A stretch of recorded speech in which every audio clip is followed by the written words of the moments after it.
Comment se reconnecter? Comment revenir à soi? Comment méditer? Quelle est la base? Quelle est la première chose à faire? Ici Zahra Issani, coach en quête de sens, transition de carrière pour mieux passer à l'action. Avant de commencer à te parler du livre que j'ai choisi pour toi cette semaine, j'avais envie de prendre le temps de savoir comment tu vas. Comment vas-tu? Qu'est-ce qui se passe dans ta vie aujourd'hui? Alors écris-moi en bas dans les commentaires. Moi, aujourd'hui, ça va. Un mini-rhume, mais ça va bien aller. On respire, on respire, on respire. Avec le livre de François Lemay et Martine Sédilotte. Alors, écoute, ce livre-là, la base pour les enfants, paraît-il, mais la base pour les adultes aussi. Il m'a beaucoup servi. C'est un livre facile à lire pour les enfants. Et il y a plusieurs choses. On parle de la respiration, on parle de l'observation, on parle d'un autre exercice qui s'appelle la loupe, tout change, et de l'amour. L'amour, la clé de tout. Mais pour commencer, on doit apprendre à respirer. Et c'est la première chose. Comme il dit, c'est la plus grande clé.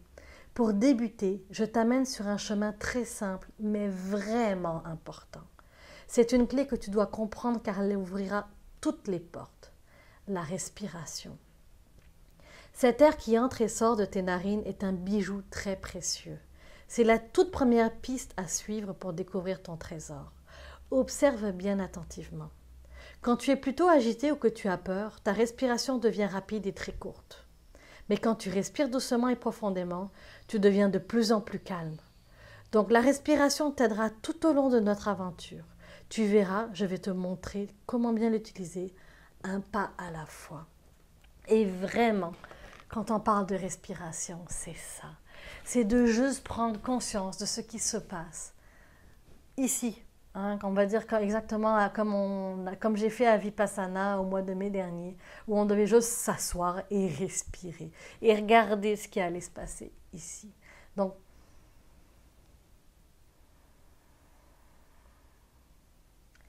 respirer, prends le temps de respirer avant de commencer ta journée, au milieu de ta journée, à midi. Et encore, je t'entends me dire, oui, mais on doit respirer tout le temps. Oui, tu dois respirer tout le temps.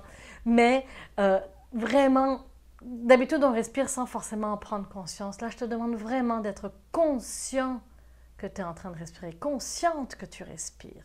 Donc vraiment de prendre ces pauses-là, 5 minutes à chaque heure, heure et demie, 5 minutes de pause. Il y a des applications aussi de cohérence cardiaque que tu pourrais utiliser. Il y en a aussi plein sur YouTube. Va te chercher ça. Je sais que sur mon iPhone, j'ai une application qui s'appelle Respire Relax. Tu mets ça, t'attends dans le métro, t'attends en file, peu importe l'endroit. Prends-toi 5 minutes. 5 minutes à respirer, c'est gagner de l'énergie pour le reste de ta journée. Alors, essaye-le, teste-le et dis-moi si tu vas l'essayer. Prends un engagement avec moi. Dis-moi ce que tu vas faire avec. Si tu veux te procurer le livre, je t'ai mis le lien juste en bas de la vidéo.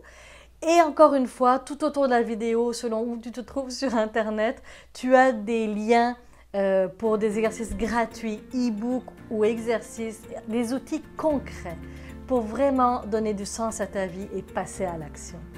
Et encore une fois, partage, like et commente parce que c'est comme ça que je vais pouvoir toucher plus de monde et en plus, je vais pouvoir t'aider pour savoir ce que tu vis et vraiment personnaliser mon aide.